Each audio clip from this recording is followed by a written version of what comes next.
Several 2020 Democrats unveiled proposals on Veterans Day to help the 20 million Americans who have served the country. Natalie Brand has the story. Democratic presidential candidate Pete Buttigieg campaigned in New Hampshire, laying out his plans for America's veterans on the day that honors their service. Every veteran who serves, in whatever capacity and with whatever experience they had, should be able to expect a level of support in exchange for what they offered this country.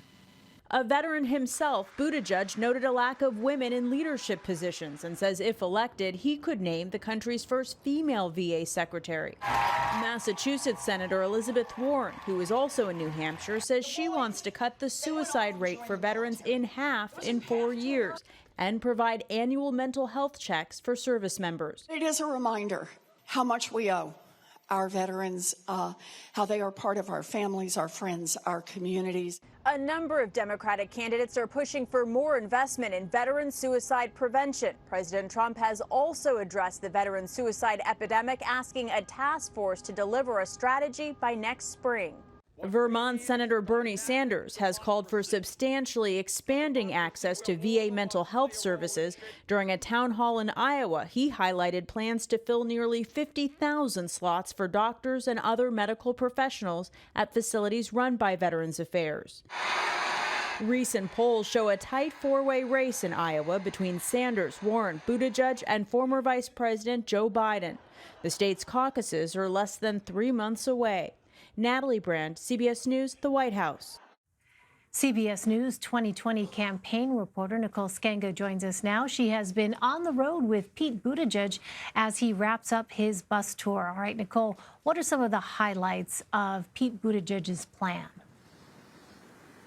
Well, one of the things Mayor Pete Buttigieg wants to do is create a White House position, a coordinator that would help connect the Department of Veterans Affairs with the Department of Defense. In addition to that, he wants to end what he calls a personnel shortage. We know that there are nearly 50,000 vacancies right now at the Department of Veterans Affairs.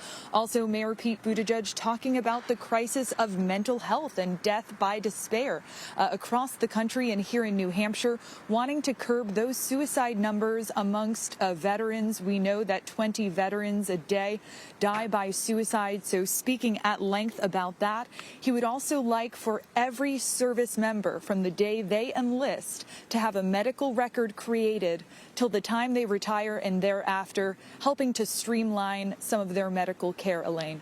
Well, as we saw in the piece, Pete Buttigieg is a veteran himself. You were on the bus with the South Bend mayor. What did he reveal about his time overseas in Afghanistan, and how is his experience playing into his proposal? Well, one thing he talked about at length was actually coming home from Afghanistan. We know that he deployed for 9 months back in 2014, and he told us, quote, "So I experienced depression. I wasn't treated. I didn't have a diagnosis, but I knew there was something I needed to work through and reached out to sources of support in my life, and it's not something I've experienced recently." He also mentioned how he learned to bridge cultural and political divides, speaking to brothers in arms who had different political leanings and different ideas than he did. Even mentioned a book exchange that he set up with one of his comrades, exchanging literature and ideas after his service. Well, according to the Associated Press, Pete Buttigieg said female veterans and service members have been neglected. So how does this plan specifically aim to help female veterans?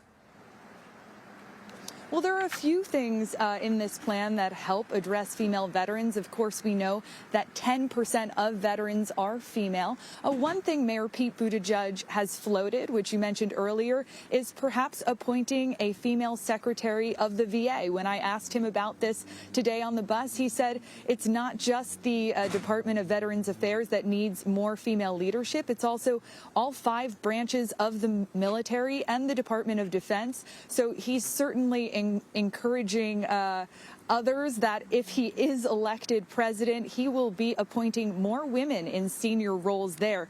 Another thing he mentioned, he wants to shift the prosecution of sexual assault in the military from military commanders to independent prosecutors. And a study by the Department of Defense back in 2018 showed that over the past few years, sexual assault in the military has risen by nearly 40%. We know that in 2018 alone, there were 20,500 cases of unwanted sexual contact reported, according to that study. So hoping to curb that as well with this plan, Elaine. All right, Nicole Sganga for us. Nicole, thank you very much.